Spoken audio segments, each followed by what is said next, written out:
Este Disney DVD está mejorado con Disney FastPlay. Tu película y una selección de materiales adicionales empezarán automáticamente. Para desactivar FastPlay, activa el botón del menú principal en cualquier momento. FastPlay comenzará en breve.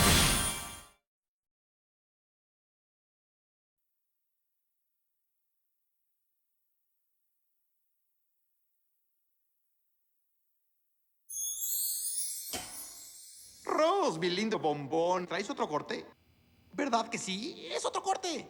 Te cambiaste a algo. Las pecas. Te hiciste un lift, un retoque. Te depilaste. Buenas, Soli. Hola, Soli. ¿Qué tal, grandulón? ¡Ey! Usted puede, señor Soli. Oye, el campeón no puede distraerse. Lo siento. Rapidín, rapidín, rapidín. El niño despierta. Grita era, son gemelos.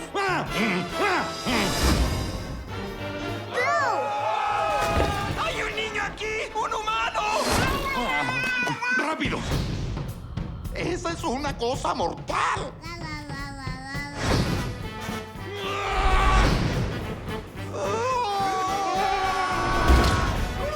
Acompáñame.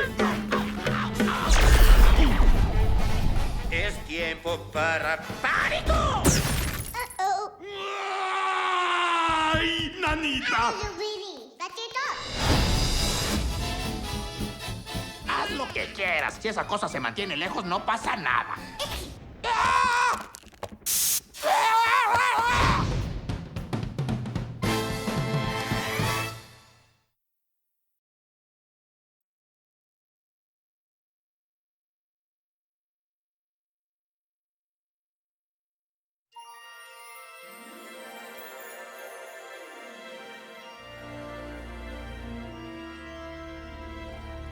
Todo lo que se necesita es pensar en algo. ¡Ah! Y polvo de duende. ¡Vámonos!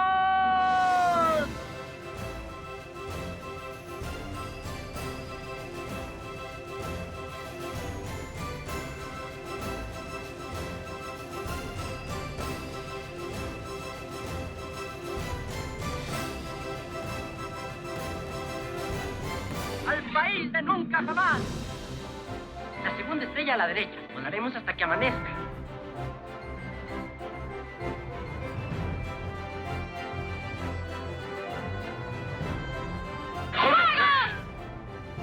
¡Malaya, Peter Pan!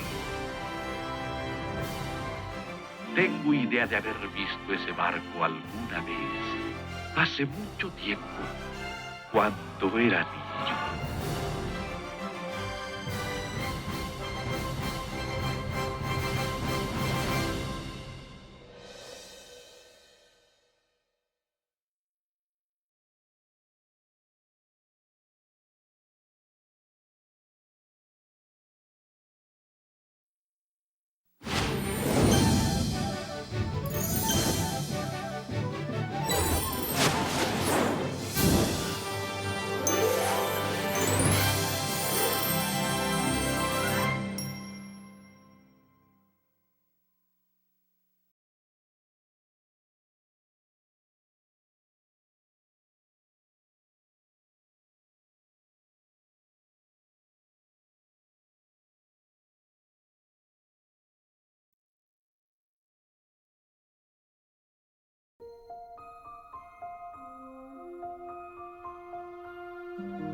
Blah, blah, blah, blah, blah. Blah, blah, blah, blah, blah, blah, blah, blah. Blah, blah, blah, blah, blah, blah. Blah, blah, blah, blah, blah, blah, blah, blah, blah.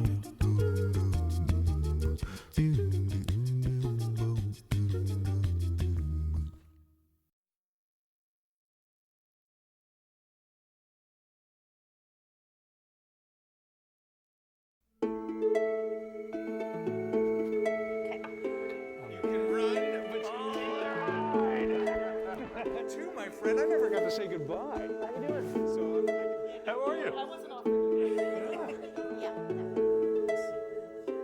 Sit on, and it was like So I think by the time this comes out on the Blu-ray, it'll be close to 10 years since this movie came out. Wow. You were the first person, I think, on the project with me.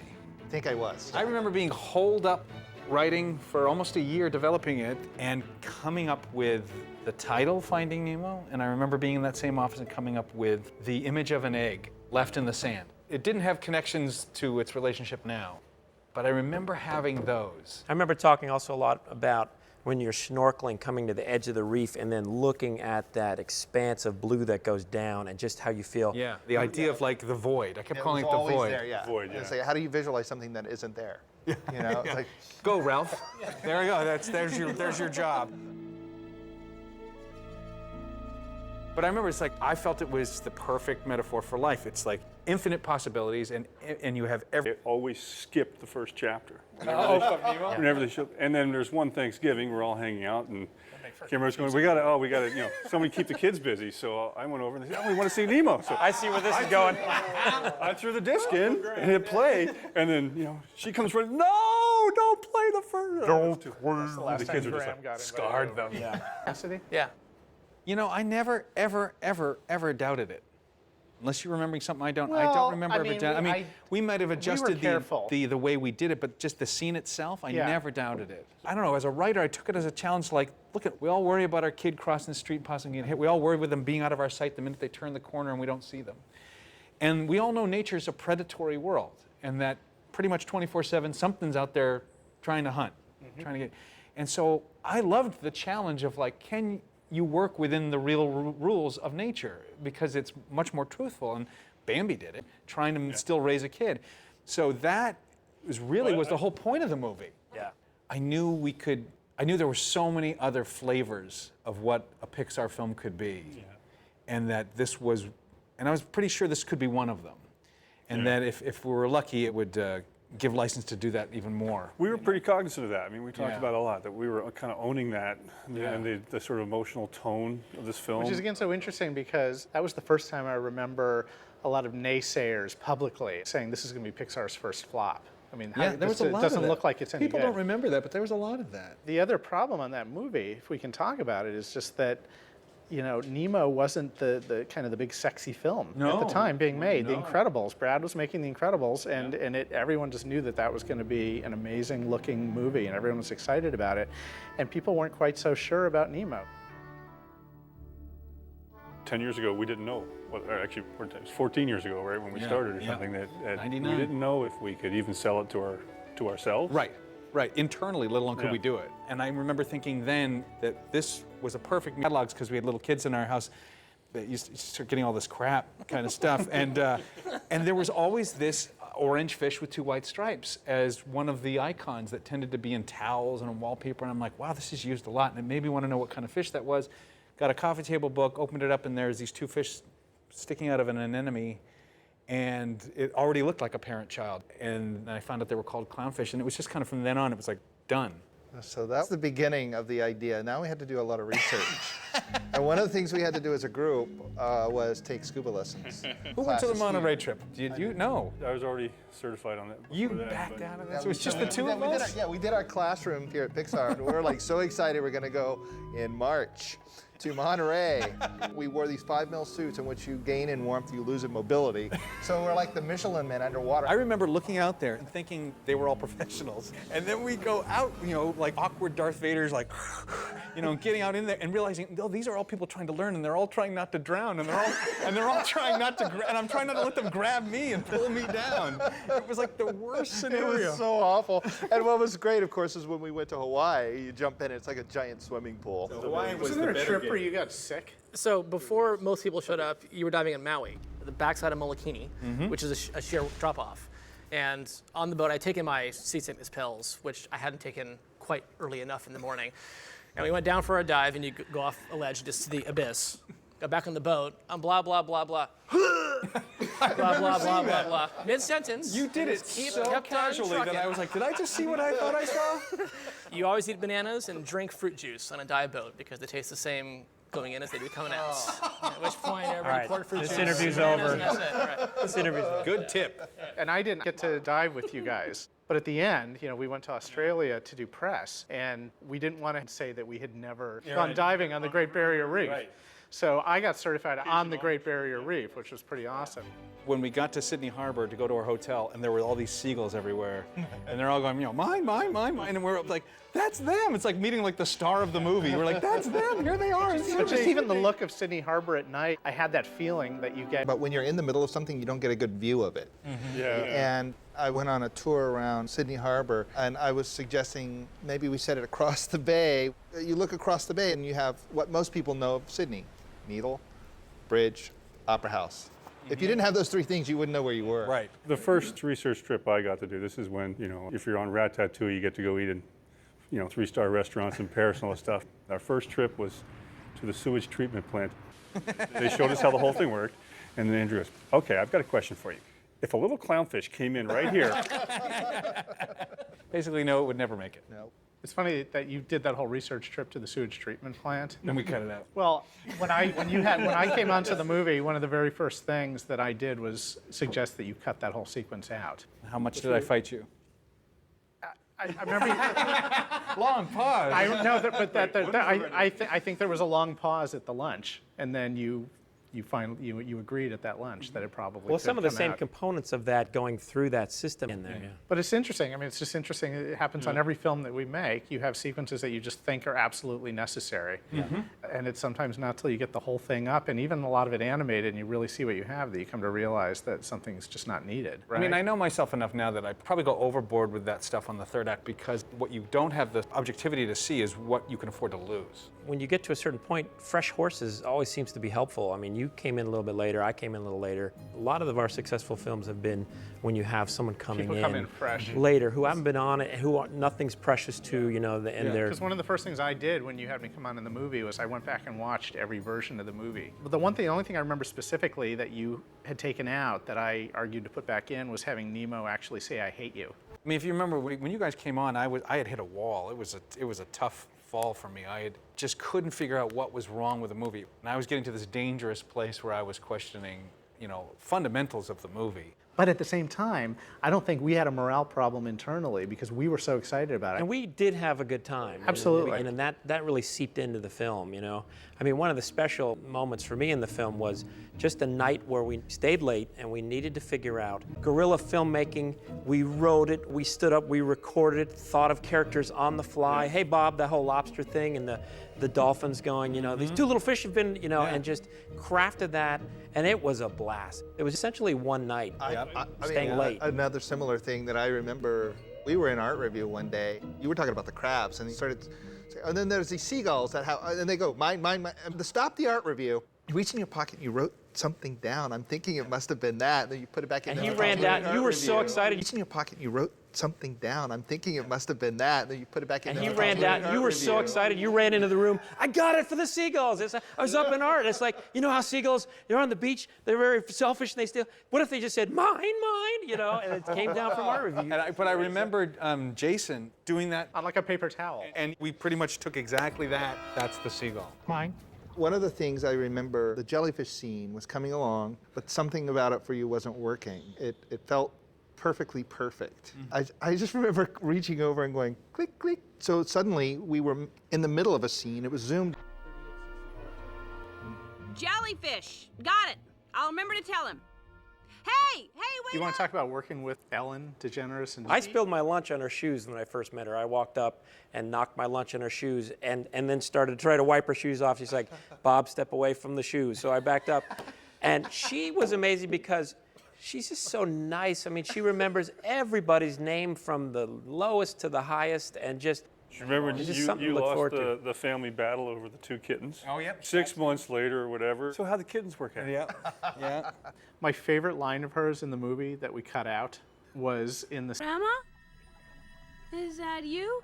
Oh, yeah. And it made me laugh. It made me laugh so hard, but it was kind of weird. And remember, we were debating whether we should use it or We kept it not. in for a while because it kept cracking us up, but it didn't crack other people up. Yeah. And I remember just feeling a little part of me died when I took it out. I remember you stepping on an Albert joke. In a session? Yes, and you could never get Albert never got it to again. redo something twice. Albert would give you just reams of great stuff, and then you'd find yourself never getting the line that was written on the paper. So he gets up in front of what looks like the mic just to do a joke. Come on, Connie, do something funny. Oh, well, I actually do know one. And he goes, there's these 2 mollusks, and they're walking. Oh, he didn't walk! And he like sort of stopped himself. And you burst out laughing on that. And we never did it again. There was a sea mollusk, and he didn't walk. Why do I keep thinking that?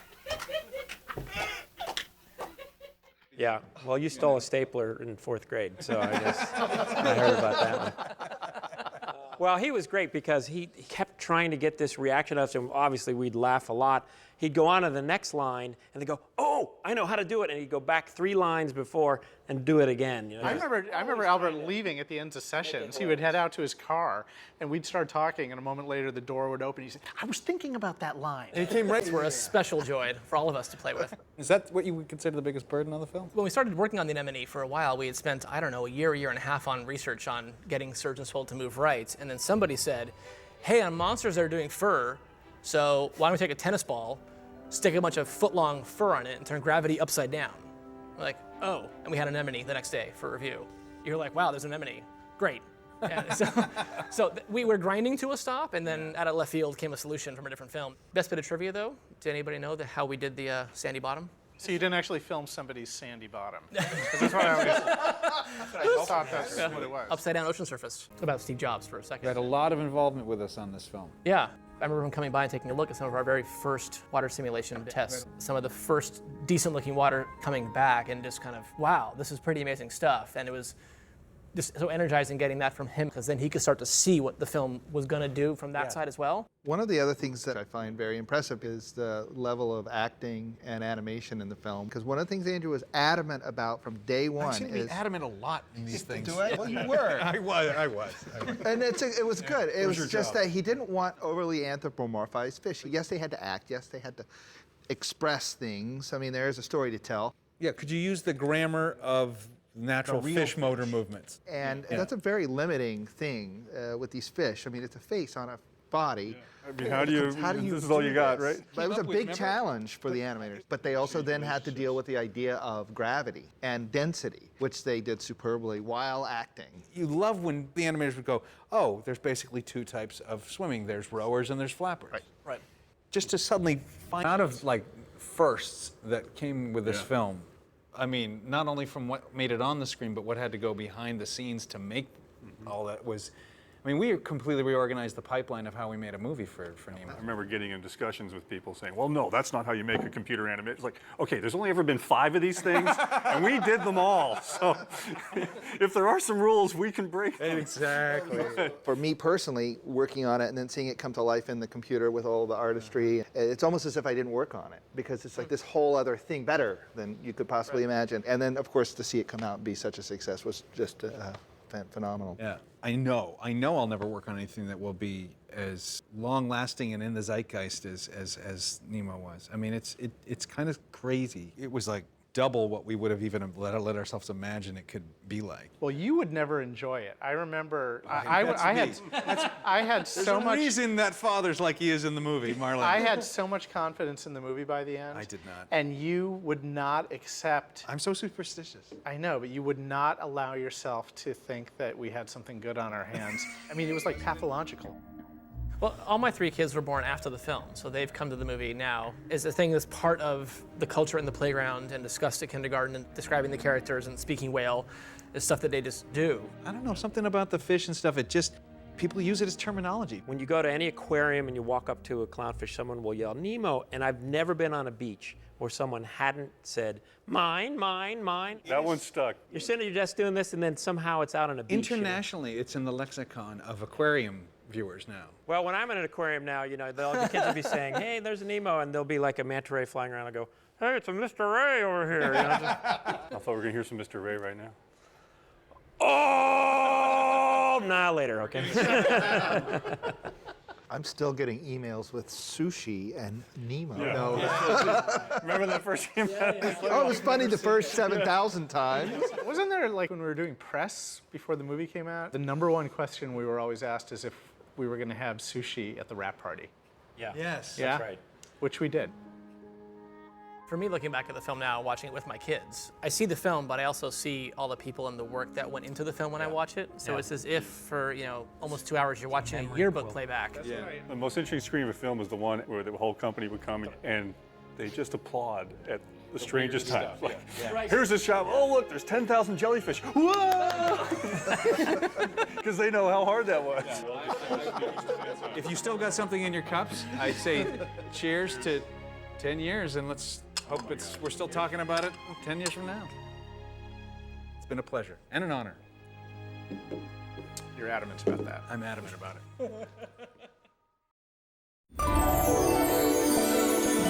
Muy pronto en Disney Junior. Cuando tu mamá se casa con el rey y te mudas a un castillo gigante, lo más importante que debes aprender para ser una princesa de verdad es cómo ser tú misma. Soy la princesita Sofía. Síganme. ¡Yeah!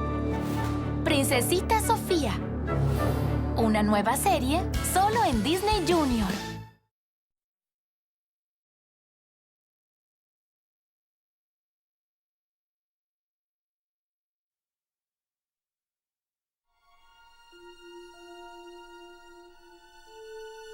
En todo el mundo, desde la primera vez que fueron enviados a dormir, los niños han sabido que hay monstruos escondidos en sus armarios. Lo que no saben es que esos monstruos no siempre dieron miedo. No quiero ir a clases, todavía no estoy vestido. Antes tuvieron que ir a la universidad.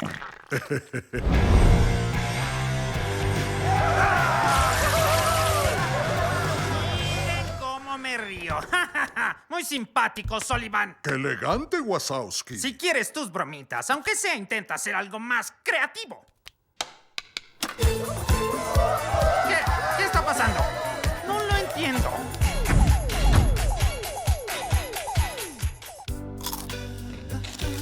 Amo la universidad.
Oigan, chicos, ya lo pensé bien y...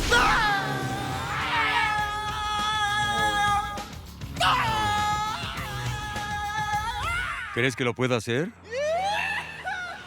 Sí, creo que sí.